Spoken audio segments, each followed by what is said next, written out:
எல்லாருக்கும் வணக்கம். இன்னைக்கு நம்ம பார்க்க போகிறது பிக் பாஸ் டே 83 ரிவ்யூ பற்றி தாங்க. நேற்று எபிசோடில் பார்த்தீங்கன்னா பேசுறதுக்கு எதுவுமே இல்லாமல் கமல்ஹாசன் வெறும் பாலச்சந்திர பற்றி மட்டுமே ஊட்டிட்டு இருந்தார். பாலச்சந்திரன் உண்மையிலே உயிரோடு இருந்திருந்தாருன்னா போயிருந்தாயப்பா என்னை விட்டுருந்தாயப்பா அப்படின்னு சொல்லியிருப்பாரு. அந்த அளவுக்கு சும்மா போட்டு சொல்லிக்கிட்டே இருந்தார். கேட்டதுக்கு பாலச்சந்திரோட நினைவு நாள் அப்படிங்கிற மாதிரி சொல்லியிருக்காரு. நேற்று ஃபர்ஸ்ட் 20 நிமிஷம் பார்த்தீங்க அப்படின்னா வெள்ளிக்கிழமை நிகழ்வுகள்லேயே எதுவுமே இல்லை. நேற்று லைவ் பார்த்தவங்க எல்லாத்தையும் தெரிஞ்சுருக்கு. எல்லாம் எண்ணெயை தேய்ச்சி மசாஜ் பண்ணிட்டு இருந்தாங்க. எதுவுமே கண்டக்ட் எதுவுமே இல்லை. அதில் ரொம்ப கஷ்டப்பட்டு பொறுக்கி இந்த 3 விஷயத்தை எடுத்திருக்காங்க. 3 விஷயமா 2 விஷயம். அதுவுமே பார்த்தீங்கன்னா அர்ச்சனாவை பற்றி பேசுகிறது மட்டும்தான். அர்ச்சனா அந்த வீட்டில் வேலை செய்கிறதே இல்லை அப்படிங்கிறது நம்ம எல்லாத்துக்குமே தெரியும். அதே மறுபடியும் போக்கு அரைச்சமாகவே அரைச்சி அதை ஒரு கண்டக்டாக கொடுத்துருந்தாங்க வெள்ளிக்கிழமை நிகழ்வுகளில். அது பெரிய சுவாரஸ்யம் எதுவுமே இல்லை. அதுக்கப்புறம் நீங்கள் இந்த ஃப்ரீ ஸ்டாஸ்கில் எந்தெந்த விஷயத்தில் எடுத்துக்கிட்டீங்க, எந்தெந்த விஷயமெல்லாம் எடுத்துக்க வேணாம்னு தோணுச்சு அப்படின்னு ஒருத்தரை கேட்டாங்கன்னா, அதுக்கப்புறம் எல்லாருமே ரொம்ப பிளண்ட்டாக தான் இருந்துச்சு. அந்த கேள்வியே ரொம்ப பிளண்ட்டு. அதுக்கு என்ன சொல்கிறதுன்னு அவங்களுக்கும் தெரியல. சும்மா ஏதோ சொல்லி விட்டலாம் அப்படின்னு சொல்லி தான் சொல்லிட்டு இருந்தாங்க. எதுவுமே சுவாரஸ்யமே இல்லை. எபிசோடு பார்க்காதவங்க ரொம்ப கொடுத்து வச்சவங்க. ஆனால் அதையும் நம்ம பார்த்த பாருங்க, நம்மளே தான் சொல்லணும், ரொம்ப பிளண்ட்டாக இருக்குங்க. அதுக்கப்புறம் 80 நாளைக்கு மேலே கடந்துட்டீங்க, உங்களுக்கு எது டிரைவிங் ஃபோர்ஸாக இருக்குது அப்படின்னு சொல்லி ஒவ்வொருத்தரும் ஒவ்வொன்று கேட்டுருந்தாங்க. ஆக்சுவலாக இந்த கேள்வி 75வது நாளில் கேட்கணும்.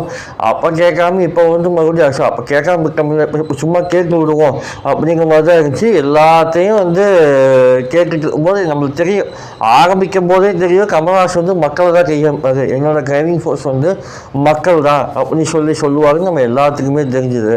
அப்போ மக்களை கை காமிக்கும் போது எனக்கு கமல்ஹாசன் யாராக தெரிஞ்சாங்க, கோபி சுதாகராக தான் தெரிஞ்சாங்க. கோபி இப்படி கை காமிச்சு கை தட்டுவாங்க இல்லையா, அந்த மாதிரிலாம் கை தட்டுவாங்கன்னு சொல்லி எதிர்பார்த்தா கமல்ஹாசனுக்கே போல கை தட்டல் வர மாட்டேங்குது. ஆக்சுவலாக இந்த பிக் பாஸ் சீசன் 7ல் யார் ரொம்ப கஷ்டமான டாஸ்க் அப்படின்னு பார்த்தீங்கன்னா ரிவ்யூ பண்ணுறவங்களுக்கு தான். முடிஞ்சால் இந்த எபிசோடை நீங்கள் ரிவ்யூ பண்ணுங்கடா பார்ப்போம் அப்படின்னு சொல்லி ஒவ்வொரு எபிசோடையும் பயங்கரமான டாஸ்க்கை ரிவ்யூவர்ஸ் கொடுத்துட்டே இருக்காங்க. ஒன்றுமே இல்லைங்க, பேசுகிறதுக்கு எதுவுமே இல்லை. கண்டனா பேசிட்டு இருக்காப்புல கமல்ஹாசன். வழக்கமாக இந்த வீக்கெண்ட் எபிசோடு எப்படி இருக்குன்னா, சனிக்கிழமை எபிசோடு ரொம்ப சூப்பராக இருக்கும். எப்படின்னா யாரெல்லாம் ரோஸ்ட் பண்ணுமோ எல்லாம் ரோஸ்ட் பண்ணுவாங்க, கேப்டன்ஷிப் பற்றி எல்லாம் பேசுவாங்க. அதுக்கப்புறம் யார் எலிமினேட் பண்ண போகிறாங்களோ அதில் கொஞ்சம் பேர்த்த சேவ் பண்ணுவாங்க. இந்த மாதிரி ரொம்ப ரிஸ்பாக போகும். நேற்று சனிக்கிழமை எபிசோடு இவ்வளோ லேக்காக போச்சு அப்படின்னா சண்டே எபிசோடு நீங்கள் யோசிச்சு பாருங்க. இத்தனைக்கும் பார்த்தீங்கன்னா கேப்டன்சி இல்லை, ஒஸ்ட் பெர்ஃபார்மர் இல்லை, பெஸ்ட் பெர்ஃபார்மர் இல்லை, இது எதுவுமே இல்லாமல் சண்டே எபிசோடு ஓட்ட போகிறாங்க. எனக்கு தெரிஞ்சு என்ன பண்ண போகிறாங்கன்னு தெரியல.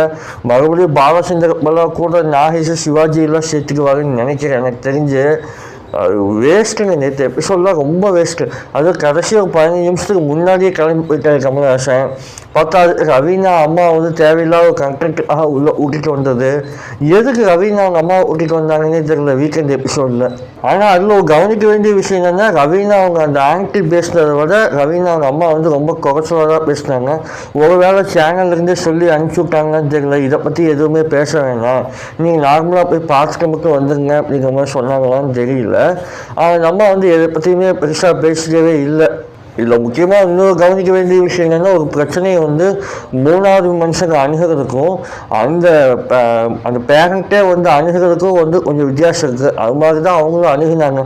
சரி, இதை இப்போ நம்ம எதுவும் பேசிக்க வேணாம், வெளியில் வந்ததுக்கப்புறம் ரவீனா கூப்பிட்டு வச்சு நம்ம பேசி இது பண்ணிக்கலாம் அப்படிங்கிற மைண்ட் செட்டில் தான் வந்துருப்பாங்க போல இருக்குது ரவீனா அம்மா. பெருசாக அதை பற்றிலாம் எதுவுமே கேட்காம அப்படியே எல்லாத்துக்கூடயும் ஃபன்னாக பேசிட்டு அப்படியே அந்த எபிசோடை முடிச்சு விட்டாங்க. ஸோ சண்டே எபிசோடில் என்ன பேச போகிற எல்லாமே முடிஞ்சு, பேச வேண்டியவங்க பேசி முடிச்சாச்சு. நீ சண்டே எபிசோடில் என்னத்தை பேச போகிறாரு, நீ ஏதோ ஒருவேளை வருங்கால டாஸ்க்கை பற்றி எதுவும் டிஸ்கஸ் பண்ண போகிறாங்களா, அதிக பேர் நாமினேட் ஆகிருந்தால் கூட ஒவ்வொருத்தரையாக சேவ் பண்ணி எலிமினேட் பண்ணலாம். இந்த தடவை நாமினேட் ஆகிக்கிறதே 3 பேர் தான். அதுலேயும் விக்ரம் தான் போக போகிறாரு அப்படிங்கிறது ஆடியன்ஸ்க்கே தெரிஞ்சுது. ஸோ எப்படி இந்த சண்டே எபிசோடு ஒப்பேற்ற போகிறாங்கன்னு தெரியல. நேற்று எபிசோடெலாம் பேசுகிறதுக்கு ஒன்றுமே இல்லை, சும்மா வளன்னு பேசிகிட்டே இருந்தார். இல்லை, விசித்திரமாக தான் கொஞ்சம் கிளவராக என்ன பண்ணிட்டாங்க அப்படின்னு பார்த்தீங்கன்னா, அவங்க பொருள் எடுத்து அவரையே போகிற மாதிரி அவங்க பாலச்சந்திர வச்சு அவங்க எக்ஸாம்பிள் சொல்லிட்டாங்க. அந்த 2 கோடுகள் அப்படிங்கிற படத்தை பற்றி பேசி அப்படியே சொன்னாங்க. கமல்ஹாசனுமே சிரிக்கிறதா குழம்புறதா அப்படிங்கிற கன்ஃபியூஷனில் தான் இருந்தார். நான் பேச வேண்டியது சேர்த்து நீங்களே பேசிட்டா நான் என்னத்தம்மா பேசுறது அப்படிங்கிற கன்ஃபியூஷன்லேயே பார்த்துட்டு இருந்தார் விசித்ராமாவை. எனக்கு தெரிஞ்சு சாட்டர்டே எபிசோடை விட சண்டே எபிசோடு வந்து ரொம்ப போகுதுங்கிறத நல்லாவே தெரிஞ்சிருச்சு. பார்ப்போம் கமல்ஹாசன் இந்த சண்டே எபிசோடை எப்படி ஒப்பேற்ற போகிறாங்க அப்படிங்கிறத நம்ம பொறுத்திருந்து பார்ப்போம். இவ்வளோதாங்க பேசுகிறது எதுவுமே இல்லைங்க. சும்மா வளன்னு தேவையில்லாதான் எடுத்து ஒப்பீனியன் சொல்கிறது வந்து நல்ல ரிவ்யூவே கிடையாது. இந்த எபிசோடில் ரிவ்யூ பண்ணுறதுக்கு எதுவுமே இல்லை. அதை இவ்வளோ நேரம் பேசுனதே ரொம்ப பெரிய விஷயம் எனக்கு தோணுது. அடுத்த எபிசோடில் உங்களை நான் வந்து சந்திக்கிறேன். தேங்க்யூ.